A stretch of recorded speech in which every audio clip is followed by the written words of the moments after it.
converging in a really amazing way. So let me share my screen. I'll start to give my overview and then stop, and then we can continue the dialogue.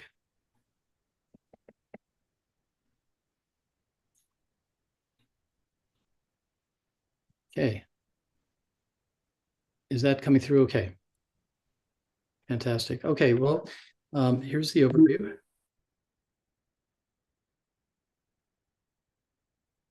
Well, I'd like to start out by reminding everyone that we do need to pay attention that there's a looming healthcare crisis caused by an aging population. I became very conscious of this when I was working with Stanford Center on Longevity. Just to talk about the US, but this is really a worldwide problem. Our population has doubled since the 1970s, yet family sizes have gotten much smaller. This is creating a large demand on healthcare, and all we have to do is the math, and we know that these demands will become even more impactful with an aging population, with people living longer with neurodegenerative disease and other problems. It's going to become very expensive. We need to get ahead of it. And in particular, we need to take a look at those issues that are becoming even more prevalent post-pandemic, and also just with the way our culture is evolving. There's been a shift in demographics and lifestyle, putting more and more pressure on our healthcare system to address issues in the field of mental health. We can't do anything to address this demographic shift other than to leverage technology. We can't grow caregivers fast enough to make up for the difference. And until we come up with better ways of preventing some of these mental health issues from occurring in general, we need to come up with new ways of supporting and providing therapies that we know are effective. That's why I spend a lot of time working with some of the groups at Stanford that are involved in clinical uses of virtual reality technology, both on a research level, but also on an applied level. But I also, because we need to translate the work that's done in the academic arena out into the field, I also work with a number of healthcare networks, pharmaceutical companies, medical device companies, helping them bring in AR and VR technology to the next generation of healthcare. We're in the middle of a digital health revolution where the shift of where healthcare is provided has shifted to the clinic, although we still use clinics. But now the patient is the center of care, and care can be provided in many cases in the field to wherever the patient is located. And that's a good shift. It allows us to reach previously underserved populations. We also now are seeing a move from the analog to digital. What used to be handwritten records, where now we have great ways of capturing information from almost every medical device that we use. And we're entering the era of medical wearables, where there's a large amount of information related to our physical status that we can collect by the technology that we wear or the technology that we use. And we're also seeing change in our thinking about how digital technology can play a role in healthcare. We can now have combination therapy where we might have an app that goes along with a prescription medicine or with a medical device too. And this allows us to do some very powerful things. We're also seeing that now that the world, more than half the people have access to a digital health system, digital health platforms is becoming part of our therapeutic process. This allows us to collect a large amount of data, and with the evolution of some very powerful AI systems, we're able to, at a population level or a community level or for research, sift through this data and come up with better understandings of both trends and also what types of approaches can make a big difference in terms of helping support our population.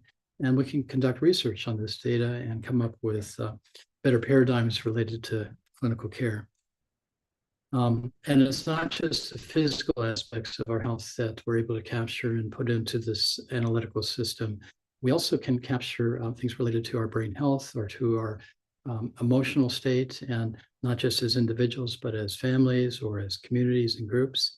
We see the evolution of passive data collected, for example, from cell phones of how fast someone is typing or what they're typing.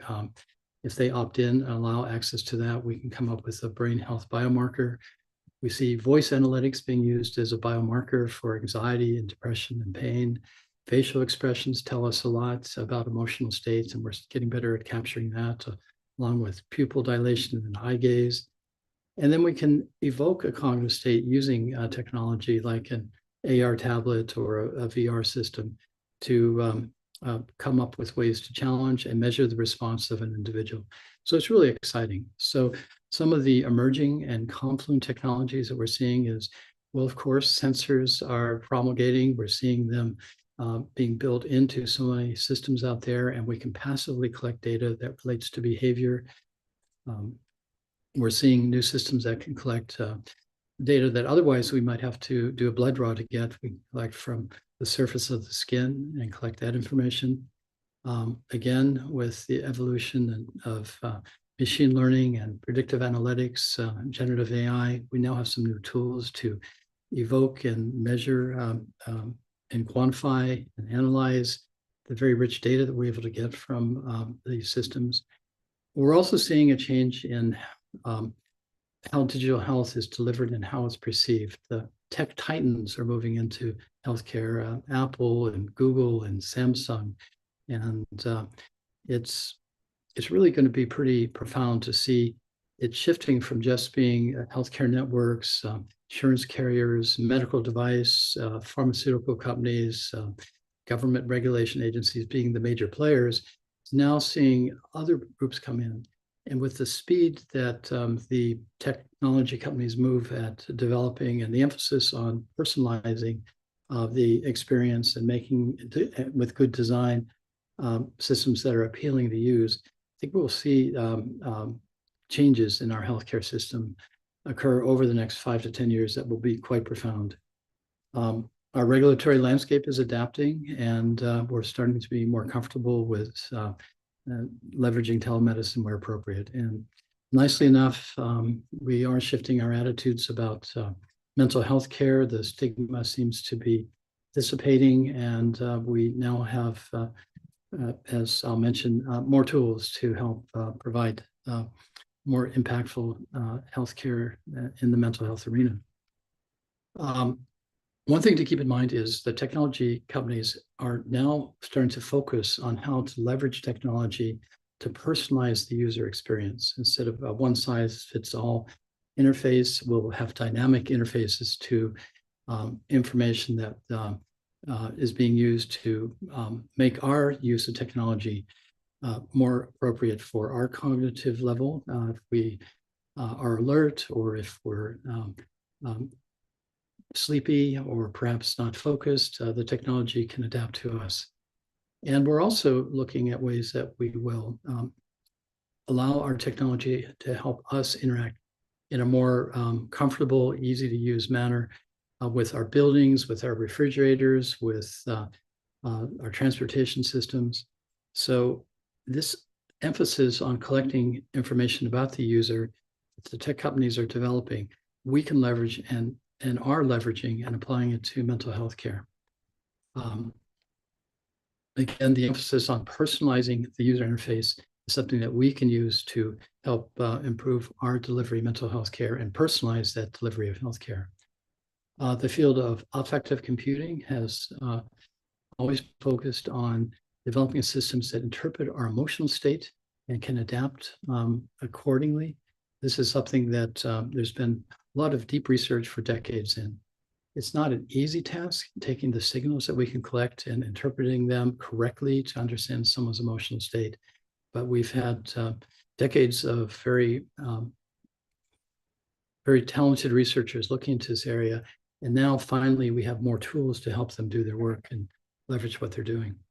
I'm excited by the way we're seeing biomarkers that are related to cognitive state or emotional state being moved out into the healthcare system. One example is the company Ellipsis Health, which has a voice-based vital sign for mental health, anxiety, and depression. But there's other groups also working in this area and being brought into the clinical ecosystem.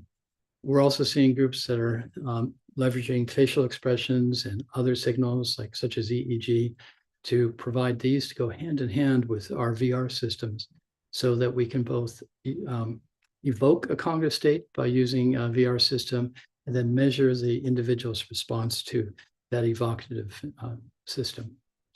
The other thing that's pretty cool is we're starting to see the concept of the digital twin paradigm that's been used previously by cities and by manufacturing systems that are expensive to maintain and to predict when a problem might occur, move over to our healthcare ecosystem so that we now can come up with a model of us and bring in our genetic information, our metabolic information, our medical history, medical imaging, and then do some predictive modeling to understand what may impact us and help prevent that.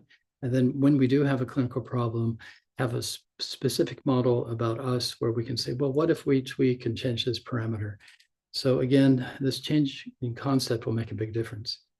And one thing that I think is important to keep in mind is that this digital twin paradigm, although it can be used to leverage biosensing and all the other data that can come in to come up with a model of someone's healthcare system, we also can look at the impact of the community. We can look at the family.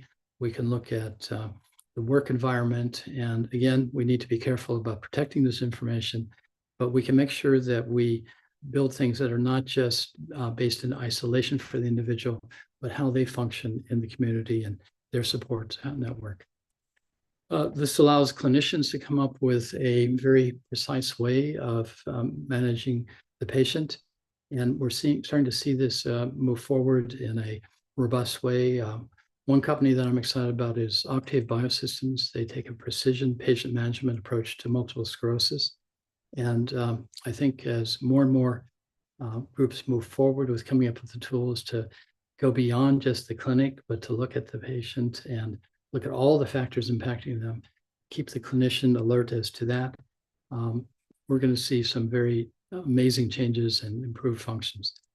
So, it's important for us to keep in mind our clinical infrastructure is already very overburdened. And as we move to an informatics-based profession, we need to design these systems so they don't create additional time burdens and certainly reduce the amount of paperwork we have to deal with.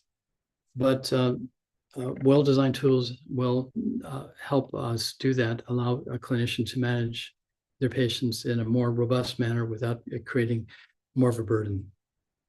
So shifting gears now to see, well, what's going on in the immersive field specific to mental health. We're seeing a lot of things move forward. We've had more than 3 decades of opportunity to do the research and development. With the cost of VR and AR technology coming down, we're seeing things move beyond the research arena out into the clinical care arena. We have systems that have been validated, but with small numbers of patients in the trial, we need to go beyond that and extend that to more robust clinical validation. But we're seeing things move beyond just the early adopters and out into the field. So really the full stack of healthcare is being impacted by this, starting with training to improved assessments, improved interventions, new ways to facilitate adherence, ways to reach people in remote and underserved areas, and new ways to facilitate prevention and facilitate wellness. And of course, new ways to facilitate research so that we can keep a cycle going of improving these systems. So again, with technology, starting with the head on a display, but moving into other ways of collecting information, we're seeing new players into the arena coming from the tech sector. And I think this is going to give us new tools for clinical care. I think it's important to mention, though, that although people tend to think of the icon of VR as the headset, there is so much that goes beyond the headset that is part of the systems that are developed. The creation of the user experience, the analytics of that experience, the dynamic change of that experience based on the user's response. All that is very powerful, but we don't tend to see it. We tend to focus on the headset, and that is what we think of when we think of VR for clinical care, but so much going on behind the curtain.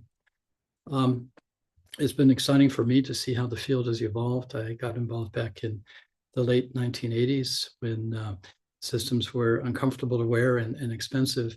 But we were able to do research and find out where the pathways were that were useful and where the blind alleys were. And many amazing colleagues have spent their careers focusing on bringing us to this point. And I mention this because many people think VR is such a new thing that we don't have a large amount of background literature, but we do. There's been a lot published, and it's worth going back and taking a look at it. If you haven't had a chance and you're interested in the field, it's worth looking back, because a lot of the problems that we're currently addressing now as we move the technology out have already been addressed in some basic studies. Again, we need to redo some of the studies with today's technology, but we've done a lot of work already laying the groundwork.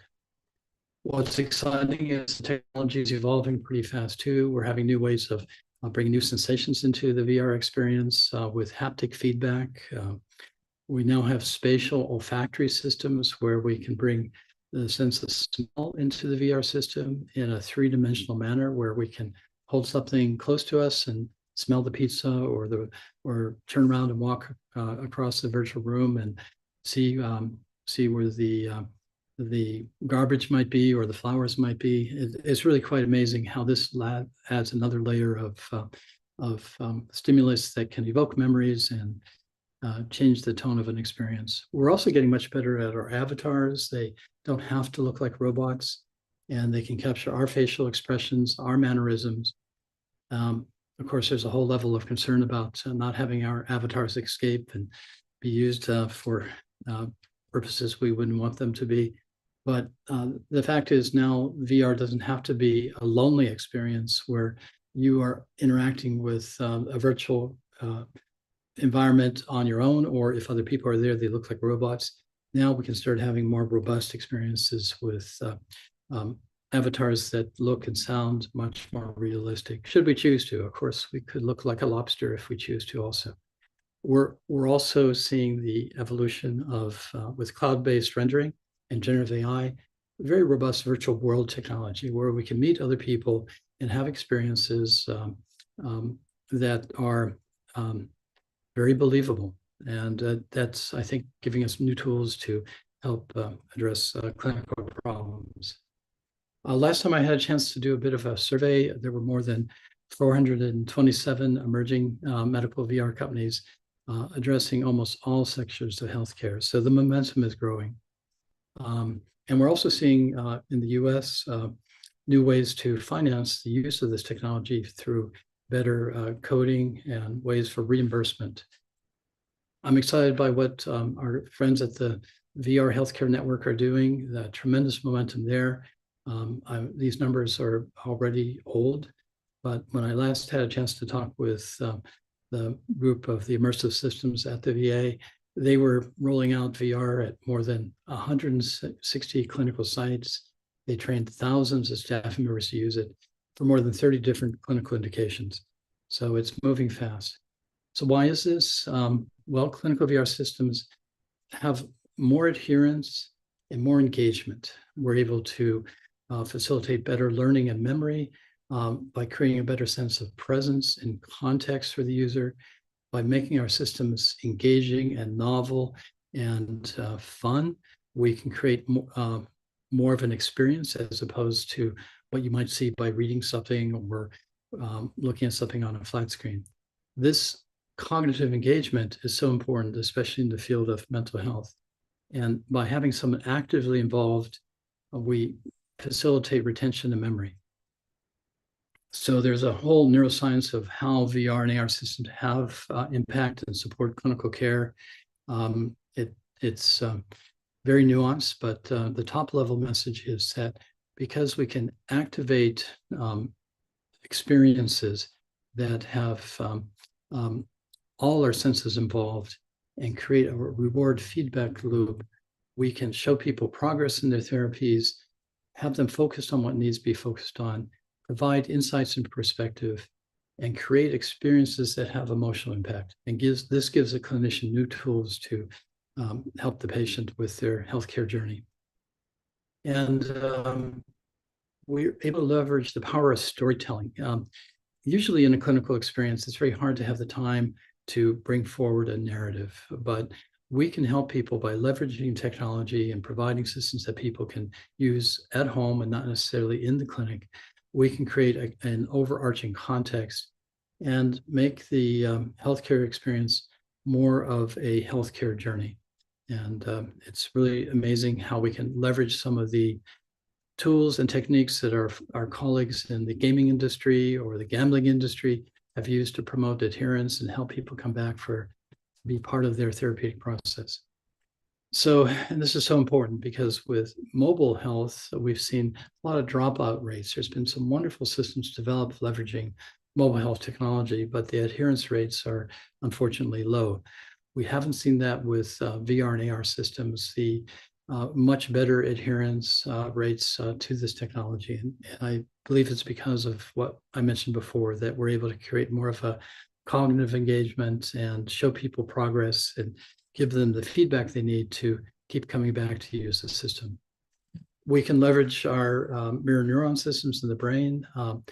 For example, one of the projects at the Stanford Virtual Human Interaction Lab was to age progress an avatar of an individual, facilitate a dialogue with your future self so that you can see in real time how your choices you make about use of alcohol or nicotine or exercise or nutrition can impact you. A powerful way to help motivate people.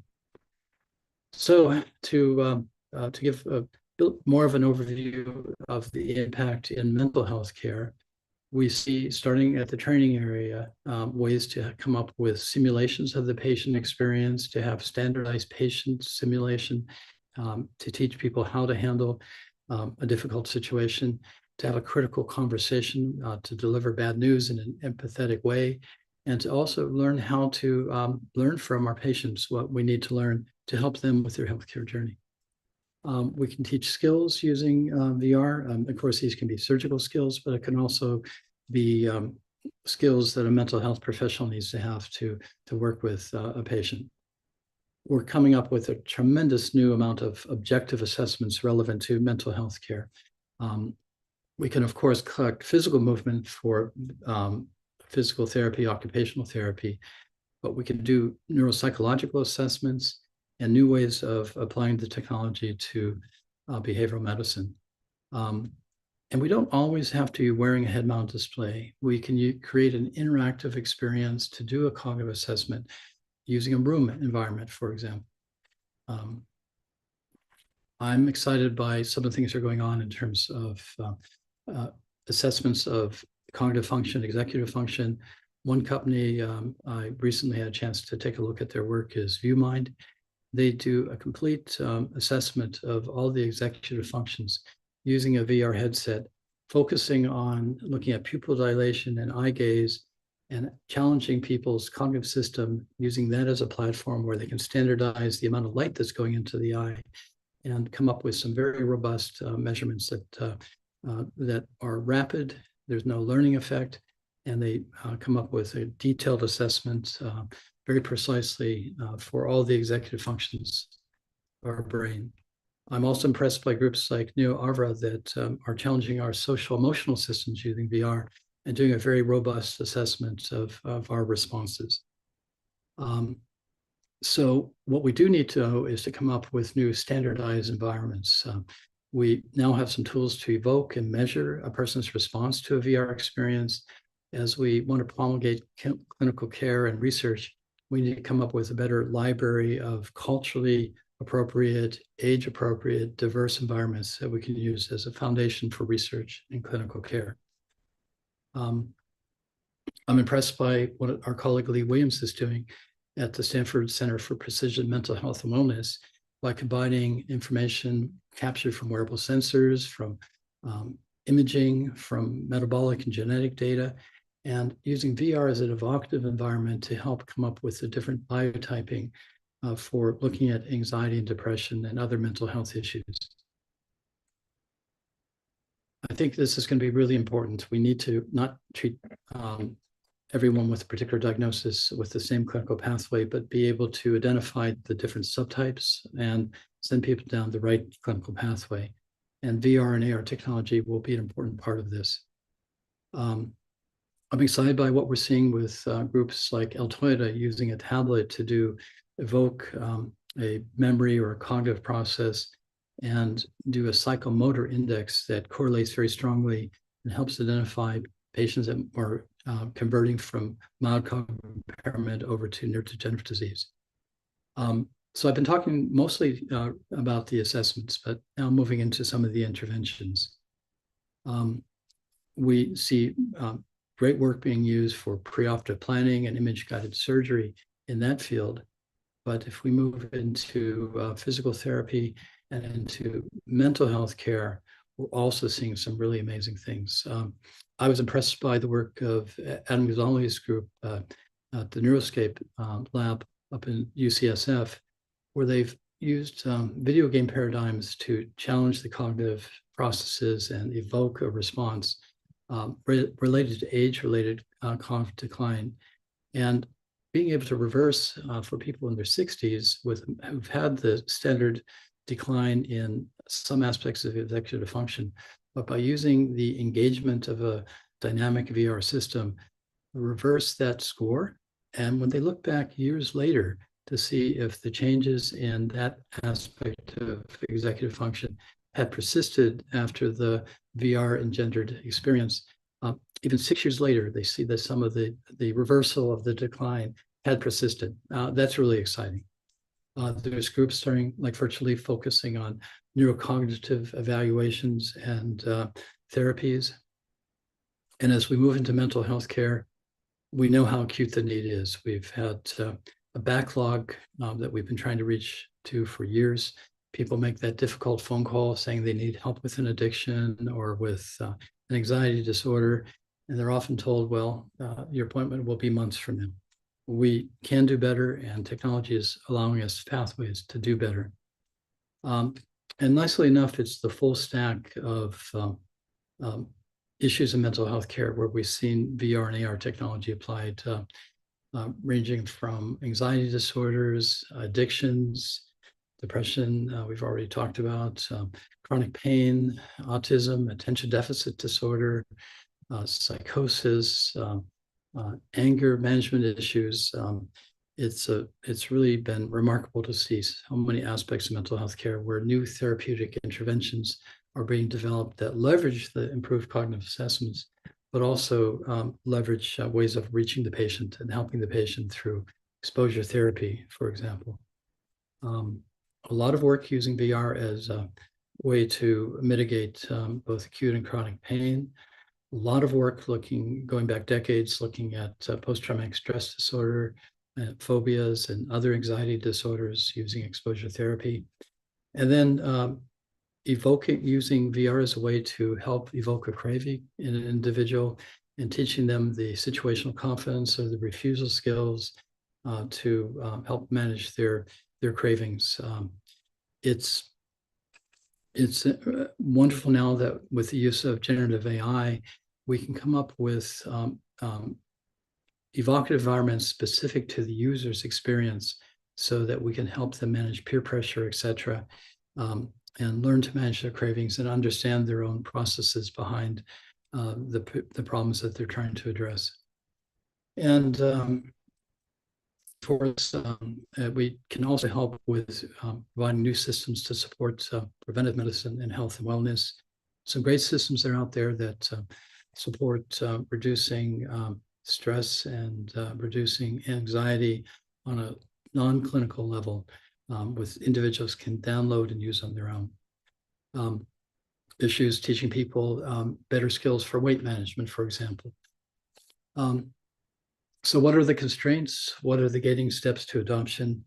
Well, I think it's really important that we appreciate that with these profound new ways of measuring emotional states and reactivity and evaluating our cognitive state, we also have some risks. I'm very impressed by the work of Nida Farahani, who has published the book, The Battle for Your Brain, and talking about not only the power of these new technologies, but also the concerns that in her book, she details issues like the need for privacy protections, Because if we're getting better at evaluating someone's response to a stimulus or their current emotional state, especially if we can do that with technologies such as webcams or voice analytics, although these are powerful tools in the mental health field, these can also be used for companies to try and understand what to sell to us, or worst case scenario in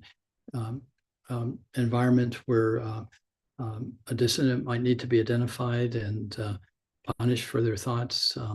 Or another example might be evaluating someone based on their online gaming behavior and the voice tones and reactivity and situational confidence and planning, and using that to make decisions about their career opportunities on the employment level without their consent or understanding that this information that they're putting out there, just because of their online behavior, can be used to discriminate about their employment pathways.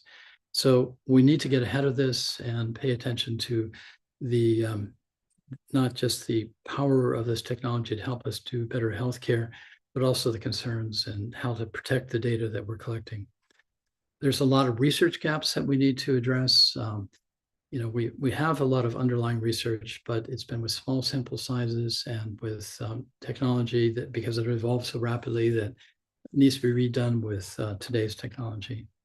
And we're also dealing with the perception that VR is some sort of science fiction-y gaming experience and not appropriate for clinical care. Far from it. It's a powerful tool for clinical care, but because of its evolution, it's viewed as something that's not quite a serious technology by many. We also have an interoperability issue. There's many powerful systems that run on VR platforms now, but they don't necessarily use the same data system backend, the same user interface at the front end, and they're not necessarily positioned to work on.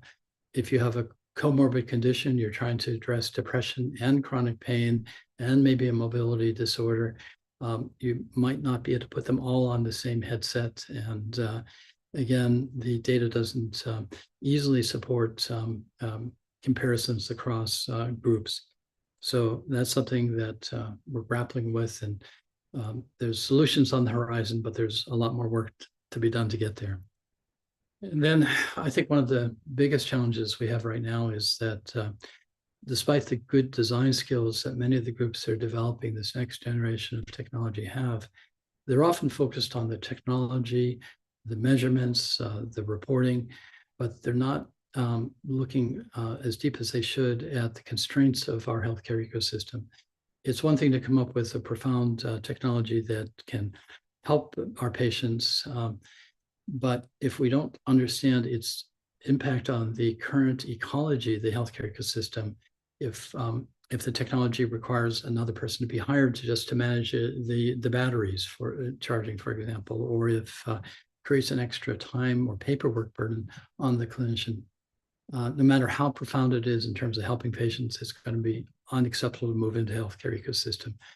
So we need to do a better job of understanding how to best move new technologies into the healthcare system while reducing the burden on the healthcare system instead of increasing it. Nicely enough, I mentioned at the beginning of the talk how I'm very concerned about the looming problem of an aging population and the impact on cognitive aging on our seniors. Many of the things that are being developed will address this issue.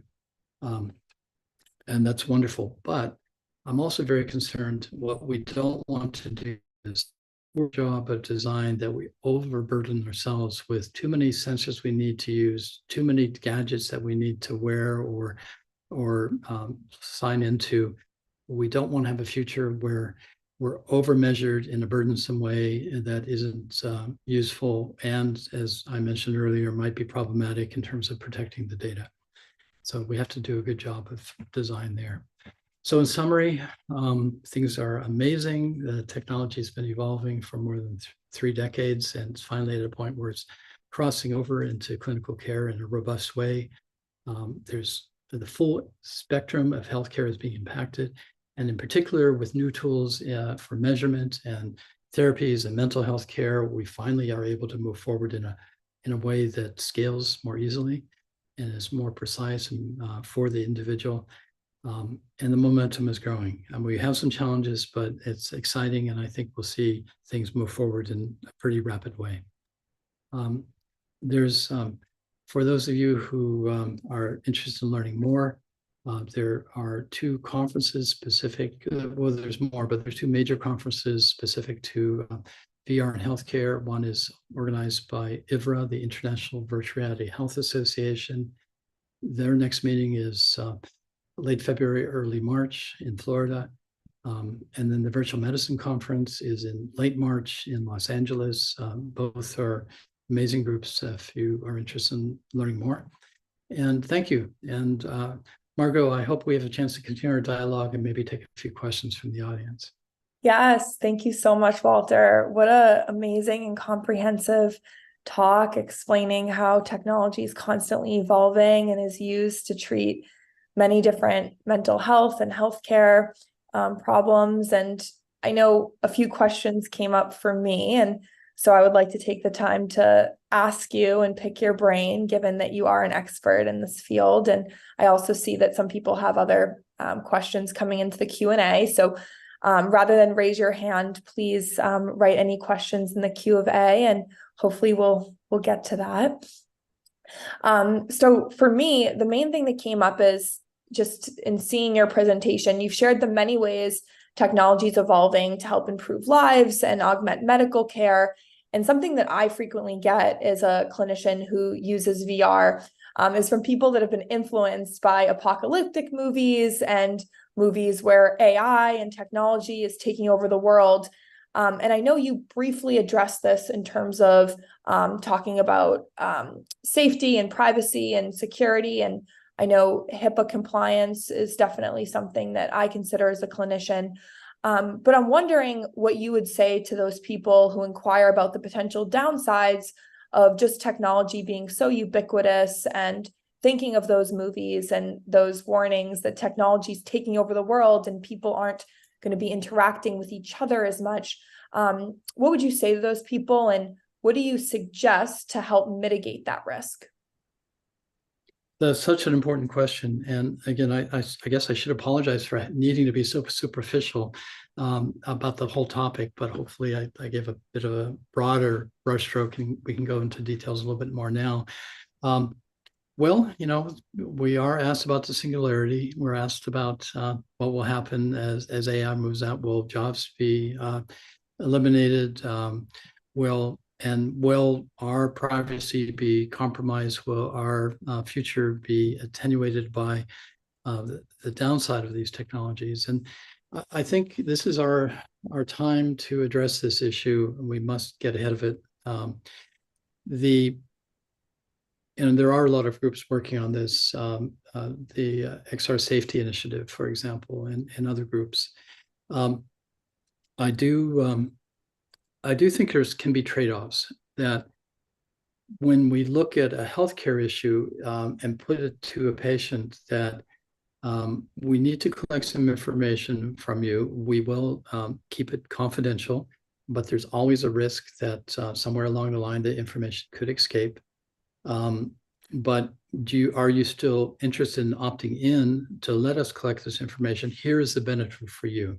So I think we need to do a better job of identifying the trade-offs, identifying the risks, and making sure that patients are comfortable with the trade-off, the benefit versus the risk. I think we can do a better job of that.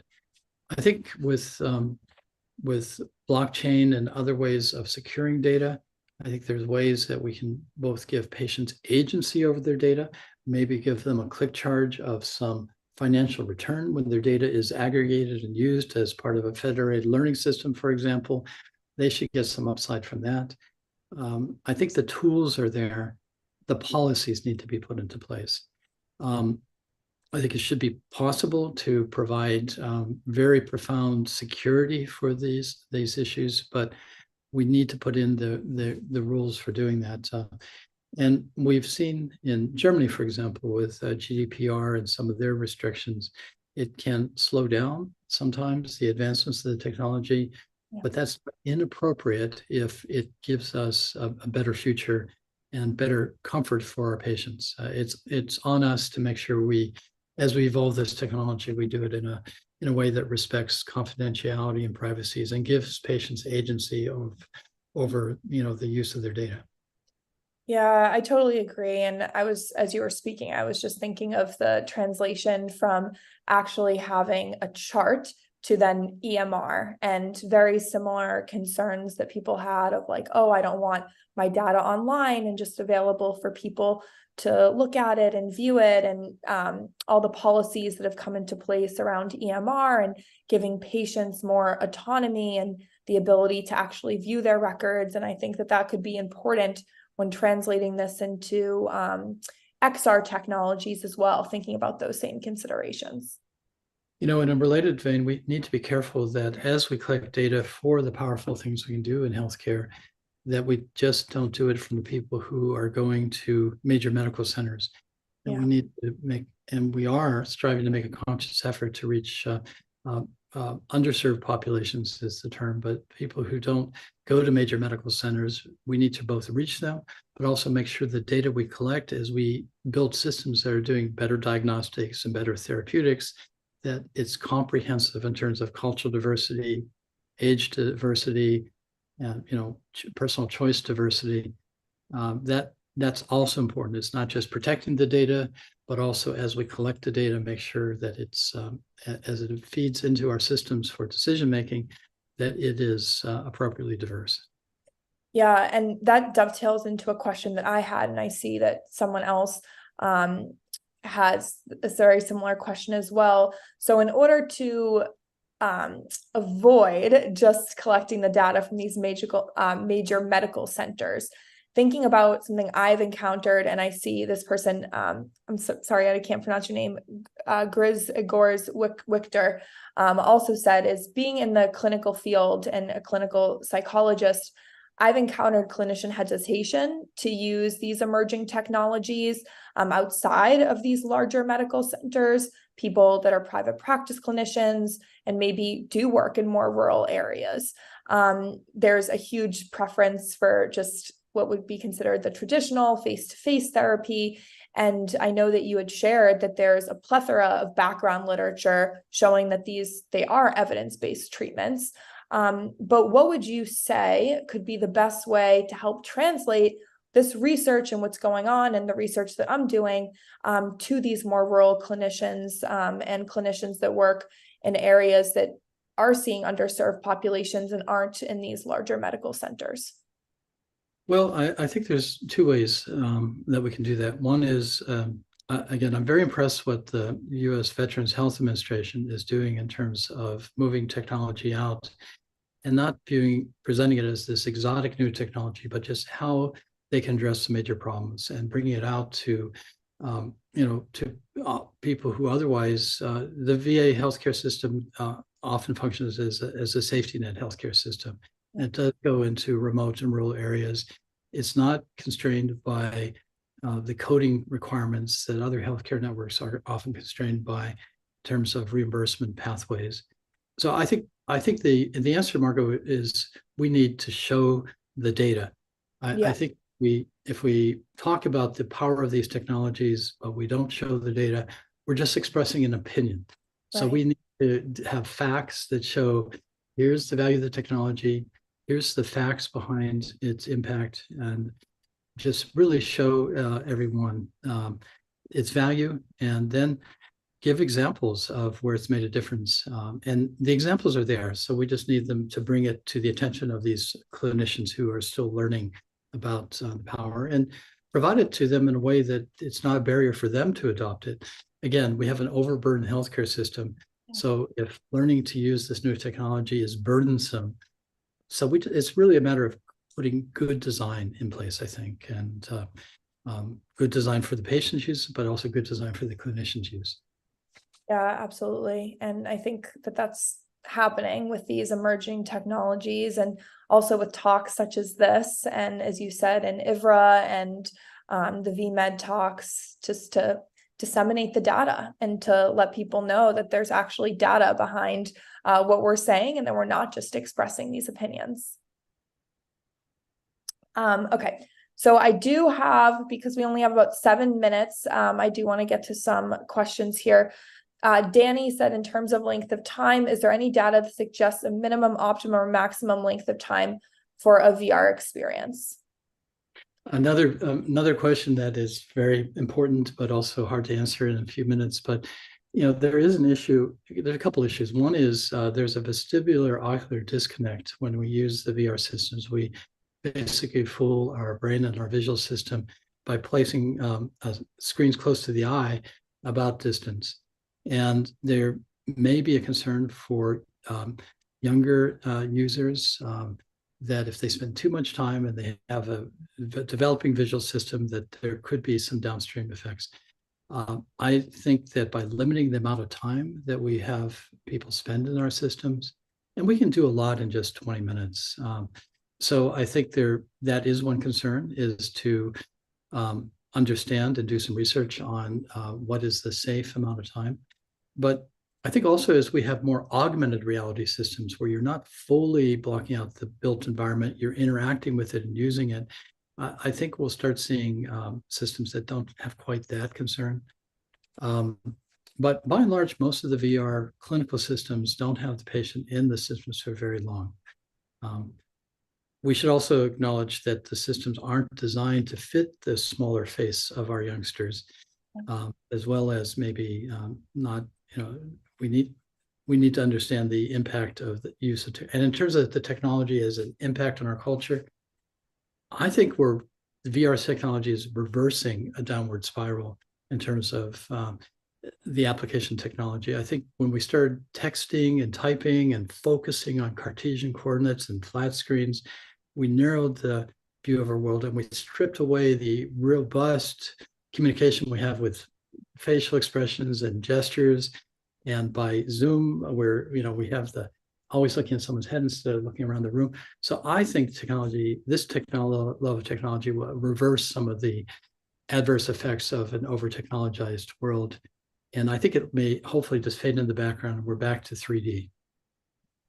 Yeah. And I think that it's really important to also just address too the idea that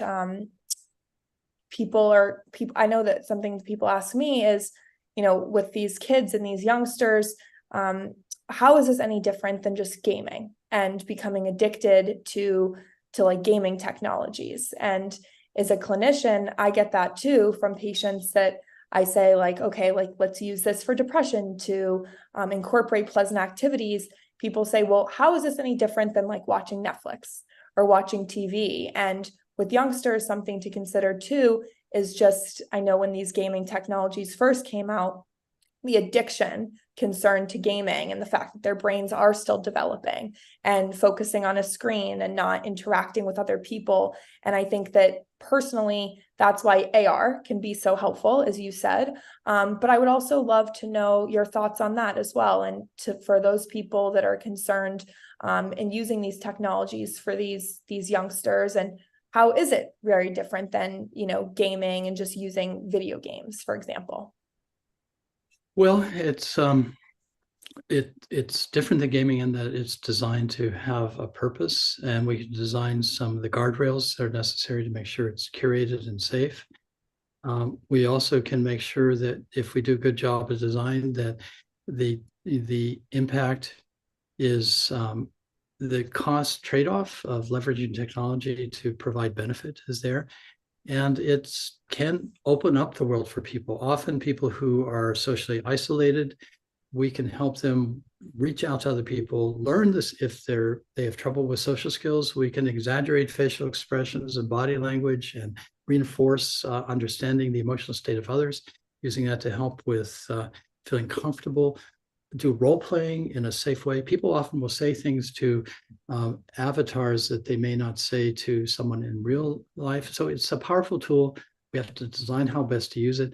But I think we can mitigate some of the issues of the layers of technology have created by opening up the pathways and then teaching people how to identify where problems are and how best to to identify it. It's such a complex issue. I wish I had more time to go Yeah, into. I know. And I want to be cognizant of time and the hard stop at 10.